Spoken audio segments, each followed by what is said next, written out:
What you're seeing here is stress and anxiety that becomes so overwhelming it boils over into frustration and anger. I'm frustrated with myself because I can't make the panic stop.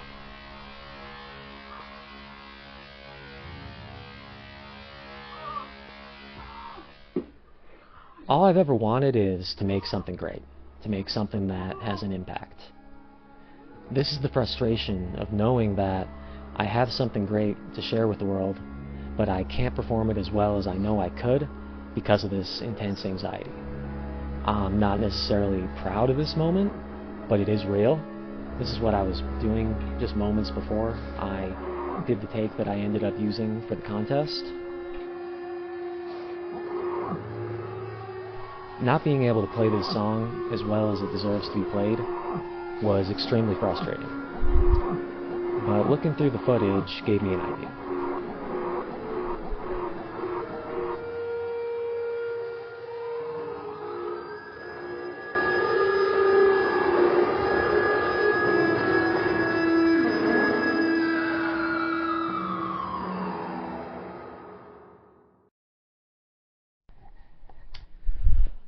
Alright, welcome back to Can I Make It in Music at 31? You know, I wrote an actual script for this video, but I didn't memorize it, so it's so far a lot harder to do than the last video I did. Basically, I had no edits, was just totally off the cuff, even though I did have to do it 3 times. But anyway, no, I'm not just here to complain today. I've got an actual idea for a video. There is a light at the end of the tunnel as well with a lot of this stuff. The more you do, the better it gets. I've experienced this with live as well as recording. You know, when you first start going out there doing something, it's really, really hard. But the more you do, and as long as you continue to do it consistently, it gets a lot easier.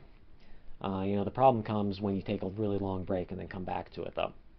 But anyway, today, you know, I want to talk about stress, anxiety, and taking the first step.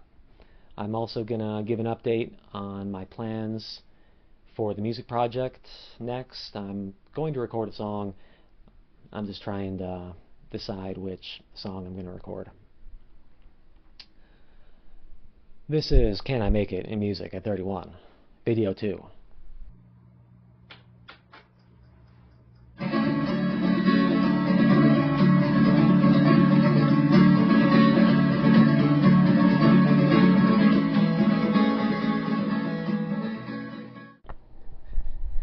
Many people say it seems like the world is against them, but for me it's not just the world, but my own body, which seems hell-bent to sabotage me at every turn. A lot of people in comments have asked me why I wear this single black glove while I play, and I don't typically love to talk about the answer. You see, for pretty much as long as I can remember, my hands and feet have had the tendency to get ridiculously over-the-top sweaty when I'm nervous at all. I've recently learned that it's known as hyperhidrosis, and you can call it what you want, but for me it's a plague on my life. You see, I can't stand it. I hate it when my hands are wet. It makes me uncomfortable. And then that uncomfortable anxiety causes my hands to sweat more, and it just becomes this vicious cycle that can be really hard to break once it gets going. And we're not talking about like a little bit of sweat here. We're talking about a ridiculous, excessive amount of sweat. Every time I play guitar, especially live, my hands literally drip on the ground. Just after playing one song, you can look, especially where my left hand was, and there'll be a bunch of little drips on the ground from my hand. So I don't just deal with the stress of playing live. My hands also make the experience difficult as well. Somewhat torturous, really. Really, pretty much any time I pick up the guitar, do the thing that I love, the thing that I believe is my life's purpose, it is at least somewhat agonizing and uncomfortable. And I have to break through the first little while, who knows, it can be minutes, could be a half hour, could be an hour of playing before I kind of get more adjusted and my hands stop sweating. And this doesn't just impact music. Anytime I have to do anything which involves using my hands, I never know if they're going to cooperate.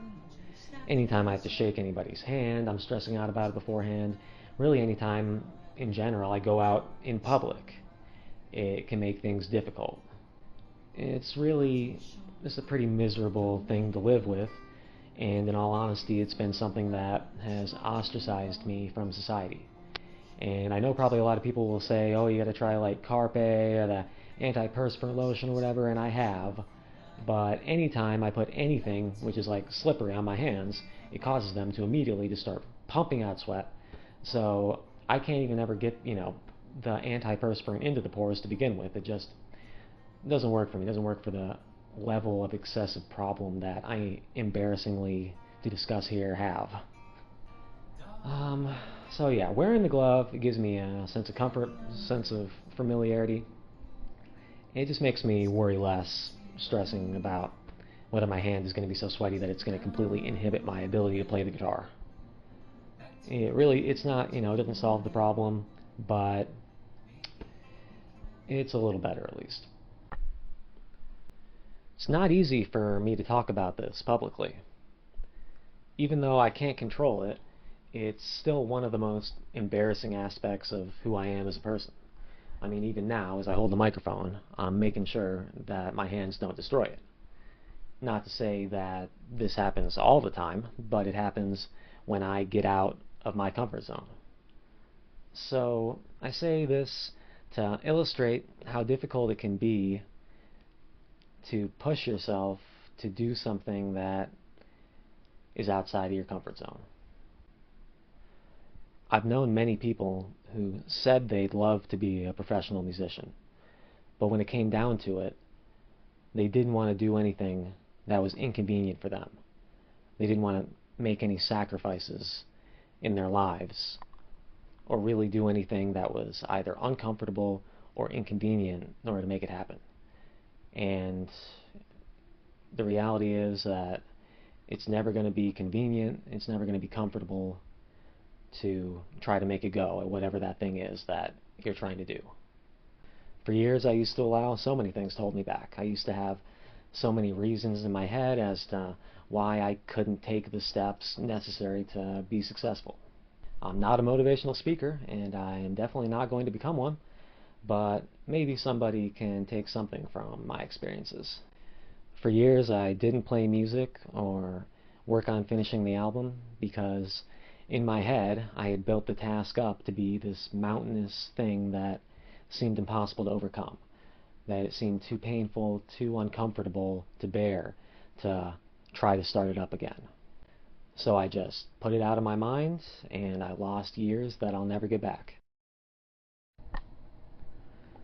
My grandma used to be a painter. This is not hers, but I just thought it would be good for the video. When I was a kid, we used to go visit my grandparents up north, and I'll always remember her art room, where she used to do nature, scenic type paintings. It may not be much, but it just feels good to make something you're proud of and have some sort of artistic outlet. For years when I wasn't playing music, I thought I felt okay.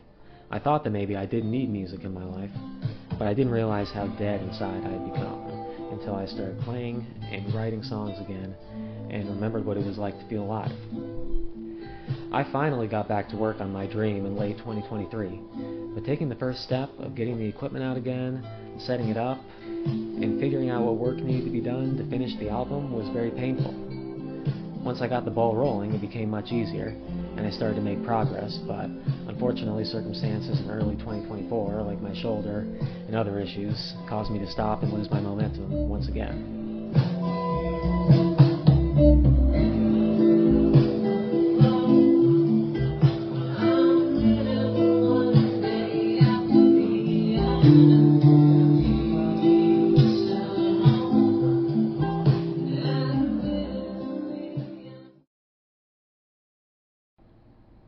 Once you stop doing something like playing live or recording things for the internet for an extended period of time, it becomes much more difficult to go back to doing it again.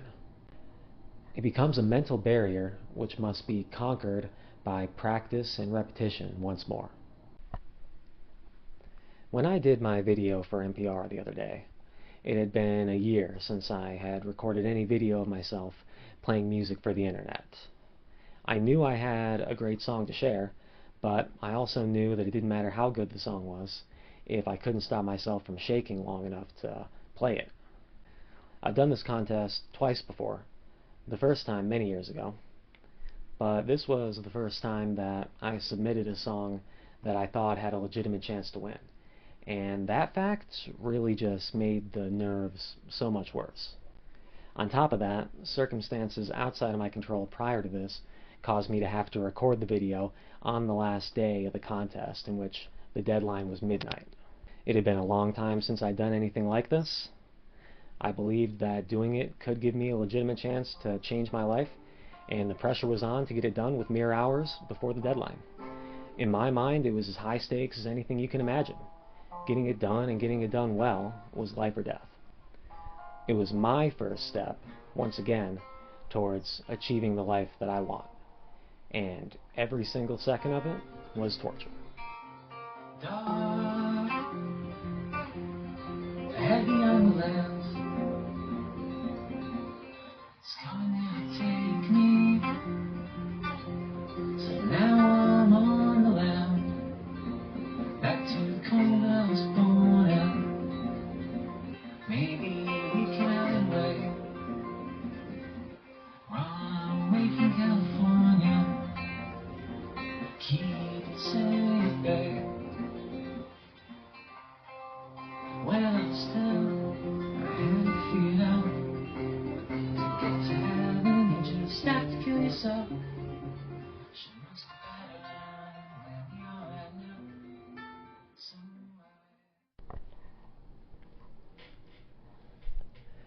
My grandpa died recently, a few years ago, around the time of COVID. My grandma lives alone now, and she's moved back down to the southern part of the state where most of my family lives. She recently turned 80 years old, and the unfortunate truth is that her mind has been starting to go for a while now. She's had 2 strokes and a degenerative disease for 50 years. She can't drive anymore, so I drive her to a lot of her appointments. Many times when I see her, she'll talk about how she wants to start painting again. She wants to, but she can't quite bring herself to get the supplies out and set up and start it up again. Taking that first step seems to be a little bit too painful. I'll take a shortcut, don't need any help. I'm gonna find out what it's like to ring the bell. Curiosity raging in my mind. I went downstairs to the kitchen and I held to my throat and moved my mind. Okay, thanks for watching. I only have 34 seconds to shoot an outro, but next I'm probably going to record me recording a song. I'm going to take a video of me recording a song in my makeshift demo studio, and we'll see how that goes. Please check out my Tiny Desk Contest video song, The Walls I Live In. It is a good song. Okay, thanks, bye.